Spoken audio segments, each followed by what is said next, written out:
Have you ever looked at toddlers? They are always excited, always curious. You meet them, and they are all giggles, constantly playing and bubbling with excitement. That's how it should be, right? But baby P was different. Only 17 months old, but he always seemed rattled, always scared. Something was off, but no one noticed. Or maybe they did. But who could have guessed that the very people meant to protect him were the ones filling his tiny world with terror?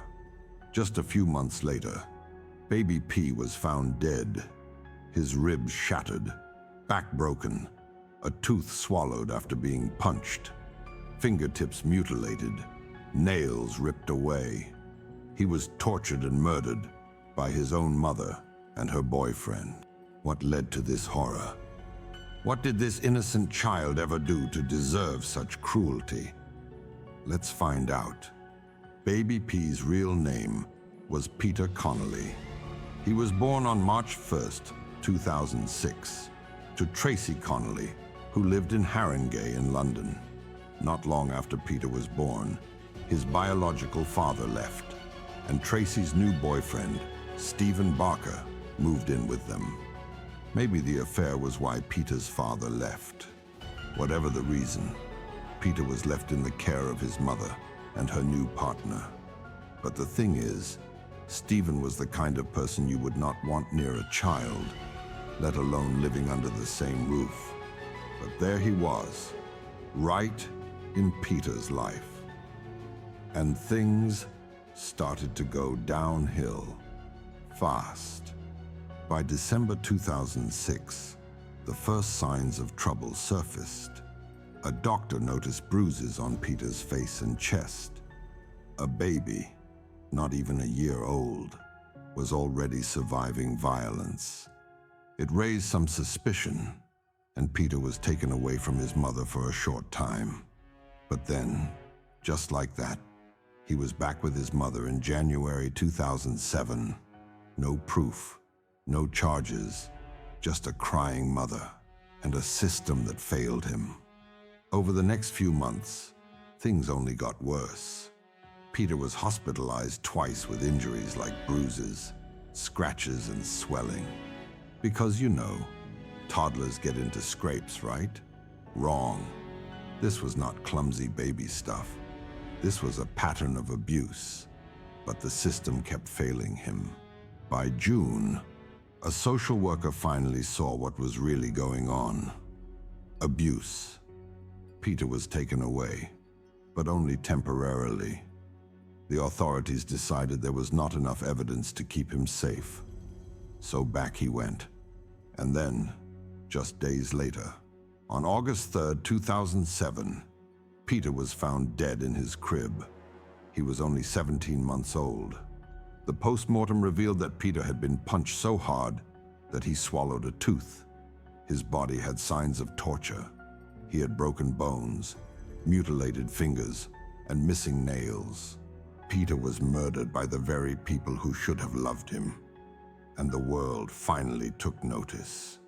After baby P was declared dead, Tracy Connolly was arrested on the spot. But the police had no idea that the horror was not just her doing. There were others involved. One more monster, or maybe two. You see, Connolly did not live alone in that chaotic house. In fact, there lived 11 people in a small home. A young woman, Connolly herself of course, shared the space with 4 small children. Among them was baby Peter and his 3 older sisters. Living with them was a 6'4" muscular man, Stephen Barker, who was Connolly's boyfriend and was just as menacing as he looked. Barker's brother Owen also lived there and was renting the space to Connolly. Owen was not living alone there. His 3 kids, 15-year-old girlfriend, 3 large dogs, and a couple of snakes were also living in that small house in Haringey. The police quickly realized this was not just Connolly's doing. Barker and Owen also made it to the suspects list. The 2 brothers tried to flee Tottenham in August 2007, as they were hoping to escape the aftermath of Peter's death. But running from such a monstrous crime was not that easy. The police were already suspicious, but it was when they tried to flee that police decided to arrest them. When the trial started, the jury couldn't believe what they were hearing. How could a mother do this to her own child? And then the bigger question was, how did social services miss this? Peter was on their radar, labeled as at risk, yet somehow they let this slip through their fingers. But Tracy Connolly was no fool. She knew how to play the game. She'd been fooling social workers for ages. Turns out she even joined a mellow parenting group to seem like she was trying. She would skip classes when she felt like it, but she always had that poor, struggling mom act ready, and they bought it. Even in court, Connolly tried her best to manipulate the jury. When the jury was not around, she would sit there, play with her hair, and act as if she couldn't care less. But the second those jurors walked back in, she turned it on, acting worried, dabbing her eyes like she was crying. It was all fake, and honestly, it was pathetic to watch. Then there were Barker and Owen. Both used to just sit there with those blank, empty stares. They tried to play innocent, but their dirty pasts were not fooling anyone. Barker had been bullied by his older brother, Jason, as a kid. Maybe this was the reason he turned out to be a violent person. Both Barker and Owen had rap sheets filled with crime, violence, arson, and drugs. It was written all over them. The investigation didn't leave room for doubt. The house was a cesspool, as the police found hardcore porn, disgusting online chats, vodka bottles everywhere. They had attack dogs, filth all over the place, and an obsession with Nazi junk. Barker was a big supporter, and he was obsessed with that part of our dark history. The police also found knives and fake guns. And turns out Owen was also a member of the National Front, which is a vile racist group. These were not just bad people, they were monsters. And living among them was poor baby P, who became their prey. So when it came time to decide their fate, the jury did not fall for any of their lies. In November 2008, both brothers were found guilty of the death of a child or vulnerable person. Connolly had already pleaded guilty. It took too long, but justice finally caught up with them. But what kept bugging people the most was why Connolly took part in all of the abuse. Why would a mother allow the fatality of her own child? It is almost unthinkable. But when you dig into Connolly's past, the pieces start to fit together, though they are no excuse. Connolly grew up in a world where violence was as common as breathing. Her mother, during the trial, shared her own story, which made everything clear why Connolly was the way she was. Her mother said that she had an abusive father who beat her regularly, and by 9, she had already suffered abuse from a relative. She ran away at 13 and got married in England. In fact, she married twice. Her second husband was as abusive as her father was.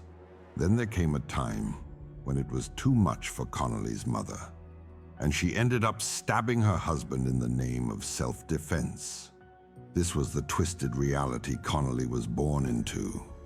Violence, dysfunction, and chaos were all she knew, and she passed that darkness right onto her own children. But let's not pretend she was just a product of her environment. Connolly was not innocent. She knew exactly what she was doing when she let Stephen Barker manipulate and control her. The toxic dynamics in that house were too much, and it is clear that fear, control, and manipulation punctured any chance of her doing the right thing. She let her past and Barker dictate her actions or inactions, leading to the horrific end of Baby P. But that's not the only big question everyone had during the trial. They also wondered where the social services were. Yes, Connolly was cunning to manipulate them, but they had all the signs in front of them. They should have acted. Turns out they were too busy dealing with their own mess to protect a vulnerable child. The department was struggling with heavy workloads, not enough staff, and a lack of proper resources. They were overwhelmed when Baby P needed them most, and as a result, we lost a poor child. In April 2009, Connolly and Barker faced a second trial, this time for the rape of a 2-year-old girl. Barker was found guilty, while Connolly once again managed to dodge responsibility. She was found not guilty of child cruelty. The defense team tried to shift the blame, claiming that bloggers almost ruined the trial by linking them to Baby P's death, as if that was the real issue. In May 2009, Connolly was given an indefinite sentence. Barker got life for the rape, plus 12 years for Baby P. Owen, meanwhile, got a light sentence of 3 years. The sentences caused public outrage, but the Attorney General decided not to push for harsher penalties. Why? Why didn't they push for harsher penalties? Social services dropped the ball with Baby P and let him slip through their fingers. You would think after that colossal failure, the justice system would step in and finally make things right. But no, another missed opportunity. The sentences handed down were a joke, a slap on the wrist for people who destroyed a child's life. How many more children have to suffer before the system wakes up and realizes that these monsters deserve the harshest punishments? The cycle keeps repeating. A tragedy happens. We get outraged. The transgressors are caught. But when it is time to act, the consequences are watered down. This is the reason more and more cases like this keep surfacing. When the punishments don't fit the crime, where's the deterrent? The system's reluctance to deliver justice is just as damaging as the abuse itself. What do you think should be the punishment for such monsters? Let me know in the comments below. And that's the end of this story. But before you go, I just want to say thanks for sticking with me through this tough topic. It is not easy to hear, but it is important. You being here and caring about stories like Peter's makes a difference. So, take care of yourselves, look out for each other, and let's keep pushing for a world where kids are safe and loved. Much love to you all. Goodbye.